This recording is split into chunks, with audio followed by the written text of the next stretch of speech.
Alloh beradiganini hech kim to'smaydi.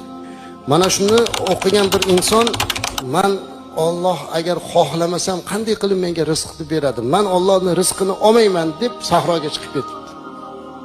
Qani Alloh xohlamasa ham berarmikin?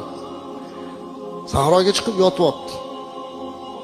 Oftob urgan, issiq bir karvon kelyapti ekan, qarasa hali odam yotib olgan.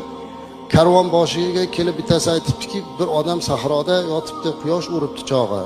Olib kelinglar, yordam beringlar. Mahkam og'zini berkityapti. Og'zi ochilmayapti, suv desa o'lib qoladi, beringlar. Yo'q, og'zini ochmayapti, tishini sindirib og'ziga qo'yinglar. Tishini sindirib og'ziga qo'yganda o'ziga kelib, "Yo Rabbiy, tishimni qoqib bo'lsa ham berasan ekanda rizqimni." Allohni imtihon qilish kerak emas. Alloh beradigan bo'lsa beradi, tishimizni qoqib bo'lsa ham.